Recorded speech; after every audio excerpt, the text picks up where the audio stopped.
आसिफ अली जरदारी किस कमाश का बंदा है, इसका अंदाजा आप इस बात से लगा लीजिए कि इसने अब ये तक कह दिया है कि पाकिस्तान डिफॉल्ट करता है या दिवालिया हो जाता है तो खैर है हो जाए। इससे पहले अमेरिका और यूरोप के कई ममालिक डिफॉल्ट हो चुके हैं। अब उसने मिसाल तो बड़ी अच्छी दी है कि वाकईतन ये ममालिक डिफॉल्ट हुए हैं, मगर उसने ये हकीकत नहीं बताई है कि डिफॉल्ट होने के बाद ये ममालिक दोबारा इसलिए खड़े हो गए थे कि वहां के सियासतदान ईमानदार थे। अब पाकिस्तान की हालत आप देखें कि पाकिस्तान के डिफॉल्ट होने की सबसे बड़ी वजह ही आसिफ जरदारी जैसे और इसके करप्ट साथी हैं कि जिन्होंने पाकिस्तान को दोनों हाथों से लूटा, पाकिस्तान को बर्बाद किया, पाकिस्तान का एक टका नहीं छोड़ा। और उसके बाद ये कहते नजर आते हैं कि जी पाकिस्तान डिफॉल्ट हो जाए तो भी कोई फर्क नहीं पड़ता, ये भी दोबारा उसी तरह खड़ा हो जाएगा कि जैसे अमेरिका और यूरोप के दीगर ममालिक खड़े हो गए थे। आसिफ अली जरदारी से इंतहाई माजरत, मगर उसको ये हकीकत मालूम होनी चाहिए कि पाकिस्तान को डिफॉल्ट के मकाम तक लाने में सबसे ज्यादा अहम किरदार तो तुम्हारा ही है कि तुमने मौलाना फजलुर रहमान और उसके साथ शहबाज शरीफ को मिलाकर पाकिस्तान के अंदर अच्छी वाली चलती इमरान खान की हुकूमत को खड्डे लाइन लगवाया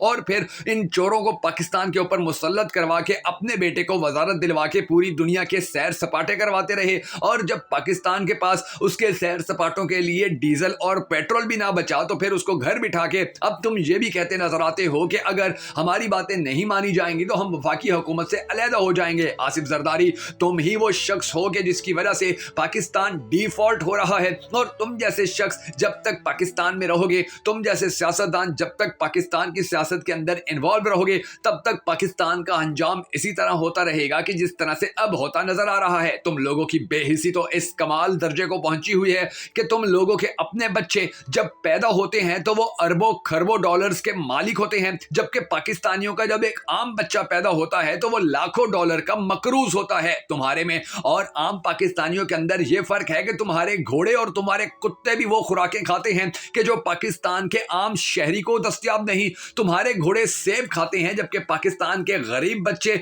अपना पूरा दूध भी हासिल नहीं कर पाते हैं। तुम्हारे कुत्तों को जो खुराक दी जाती है वो खुराक पाकिस्तान के अंदर देखना ही बड़ा मुश्किल होता है, लेकिन तुम यूरोप और अमेरिका जैसे मुल्कों से अपने कुत्तों की खुराक मंगवा लेते हो। और सिंध के गरीब बच्चों के पैर में ना जूती होती है, ना उनके पास कपड़ा होता है, ना उनके पास घर है, ना उनके पास कोई जिंदगी की सहूलत है, ना ही वो कभी आगे जा सके हैं। तुम अपनी बेटियों को देखो जो शाहाना जिंदगी गुजार रही हैं, और फिर सिंधियों की बेटियों को देखो कि जो 15-15 किलोमीटर दूर तो सिर्फ पानी पीती हैं, और पानी भी वो कि जो पानी जानवर और इंसान मिलकर पी रहे होते हैं। तुम क्या जानो कि गरीब का दुख क्या है? तुम क्या जानो कि डिफॉल्ट होने के बाद एक गरीब की जिंदगी कैसी अजीरन हो जाती है? तुम्हें क्या मालूम कि एक गरीब के लिए डिफॉल्ट शुदा मुल्क में रहते हुए अपने बच्चों की खुराक पूरी करना कितना मुश्किल है। तुम्हारी अयाशियां कल भी जारी थी, तुम्हारी अयाशियां आज भी जारी हैं, तुम्हारी अयाशियां हमेशा जारी रहेंगी। और पाकिस्तान डिफॉल्ट हो जाए तो तुम्हें वाकई कोई फर्क नहीं पड़ता,